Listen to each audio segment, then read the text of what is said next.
नमस्कार साथियों, मैं महेश एक बार फिर से आपके सामने उपस्थित हूँ एक नई वीडियो के साथ, जिसमें हम लोग ये सीखेंगे कि हाई स्कूल की मैंने एक स्टोरी ली है जो बेहद ही इम्पोर्टेंट है बोर्ड परीक्षा के लिए। यह बोर्ड परीक्षा में आपकी बोर्ड परीक्षा में अगर कोई यही स्टोरी या ऐसी स्टोरी पूछी जाती है तो हम किस तरीके से ट्रांसलेशन करेंगे, आइए इस वीडियो में सीखते हैं। तो एक छोटी सी ट्रिक है, यहाँ पर मैंने लिख रखी है वो ट्रिक ये है कि सबसे पहले हमें टुकड़ों को बनाना है।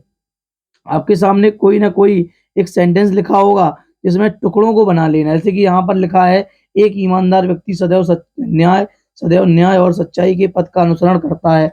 वह कभी किसी को धोखा नहीं देता है। ईमानदारी सच्चे सुख व शांति का स्रोत है। उसके लिए ईमानदारी ही सर्वोत्तम नीति है। ये टुकड़ा है बच्चे, ये यहाँ पर जो लिखा है वो टुकड़ा है। तो इस टुकड़े को पहले बना लेंगे। से हर सेंटेंस में टुकड़ा नहीं होता, लेकिन अगर टुकड़े हैं तो सबसे पहले उस टुकड़े को ही बनाना पड़ता है और बनाना ठीक रहता है। जैसे ही आपने टुकड़ा बना लिया, उसके बाद आप कर्ता की खोज में निकल जाइए। आप कर्ता की खोज में निकल जाइए। और कर्ता हमें कैसे मिलेगा? तो सबसे पहले आपको ये सिखाया बच्चे, कर्ता की बात करें। कर्ता की बात करें तो कर्ता क्या होता है? कर्ता की अगर हम बात करें तो कर्ता का मतलब होता है सब्जेक्ट या डूअर। सभी लोग जानते होंगे बच्चे के सब्जेक्ट क्या होता है, डूअर क्या होता है। अगर हमें कर्ता का पता करना है तो बच्चे क्रिया में आप कौन लगाइए।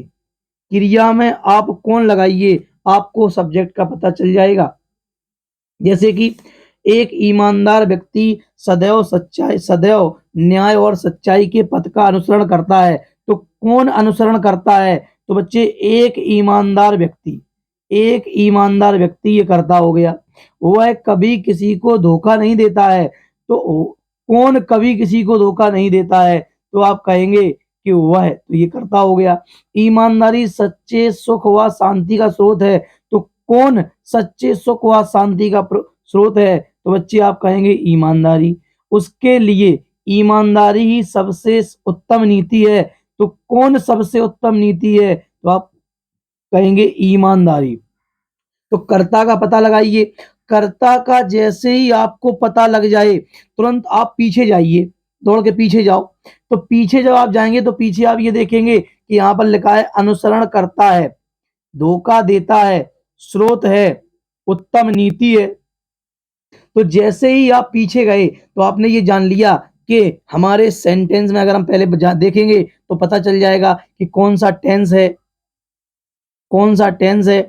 और उस टेंस के हिसाब से हमें पता चल जाएगी उसकी वर्ब, और उसकी वर्ब का हम यूज कर देंगे। जो भी टेंस होगा उसकी बच्चे वर्ब का प्रयोग कर देंगे। और फिर धीरे धीरे से आगे बढ़ना है।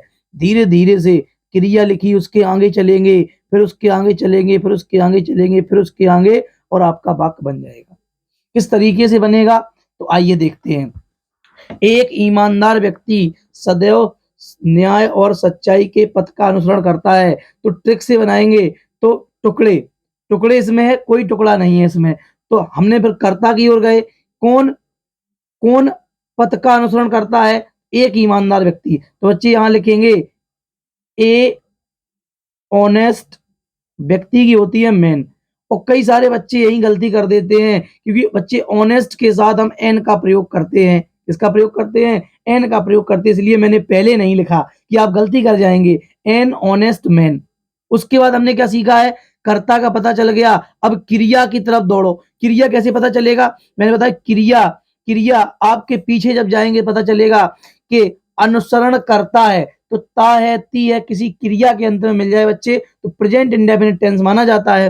तो अनुसरण करना की होती है फॉलो। क्या होती है? फॉलो। अनुसरण करना की होती है फॉलो। अब प्रेजेंट इंडेफिनिट है, सिंगुलर सब्जेक्ट के साथ एस लगा दिया। An honest man follows. अब बच्चे सदैव, यहाँ सदैव मीन्स होता है ऑलवेज, और ऑलवेज हमेशा मेन वर्ब के पहले आती है। ऑलवेज और नेवर का प्रयोग बच्चे मेन वर्ब के पहले करते हैं। तो हमेशा यहाँ याद रखना, मैंने ये जानबूझकर मैं आपको बता रहा हूँ। An honest man always follows. अब थोड़ा सा आगे आइए, किसका अनुसरण करते हैं? तो आपको दिखाई दिया न्याय और सच्चाई के पथ का। तो अनुसरण के पहले लिखा है पथ, तो हम लोग लिखेंगे फॉलोज द। पथ का पाथ लिख दीजिए या बे लिख दीजिए। बे भी सही है, पाथ भी सही है। कि काकी के लिए ऑफ लगा देंगे।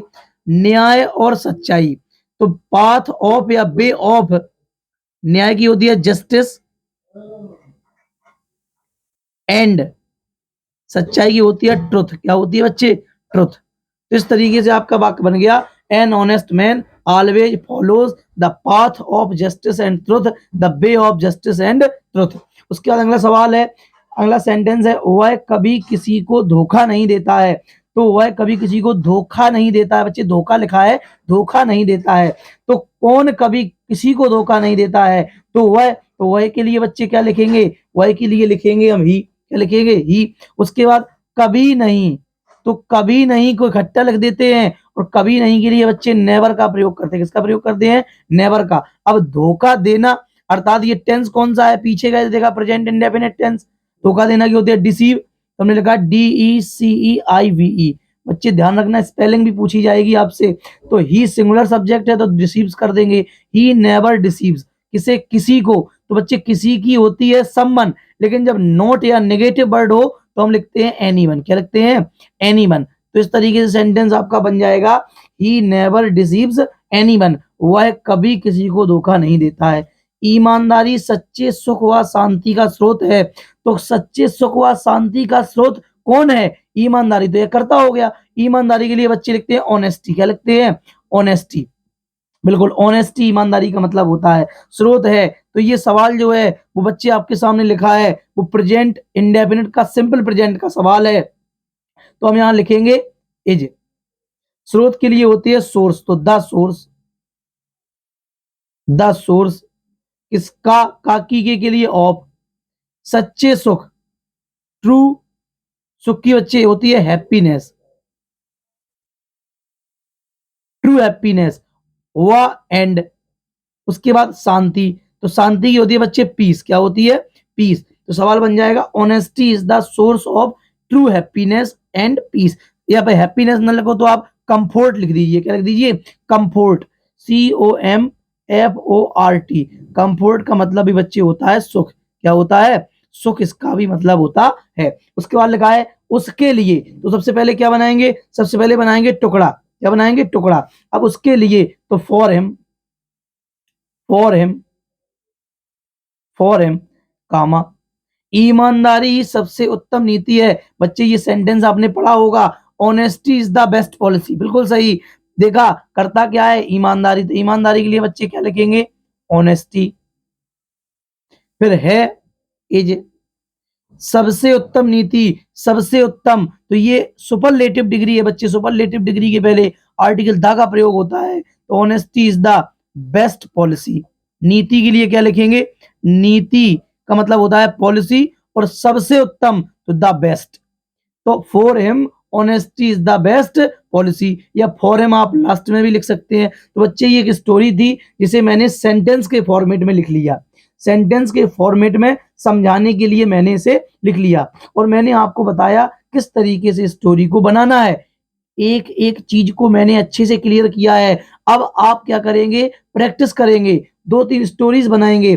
जब आप 2-3 स्टोरीज बना लेंगे बच्चे, तो आपको एक अच्छा फीडबैक मिलेगा और आप समझ पाएंगे, और हो सकता है कि यही परीक्षा में आ जाए। तो अगर आपको ये वीडियो अच्छा लगा है तो वीडियो को लाइक करिए, और वीडियो को शेयर भी करिए बच्चों तक, और चैनल को सब्सक्राइब अवश्य कर दीजिए। बहुत बहुत धन्यवाद।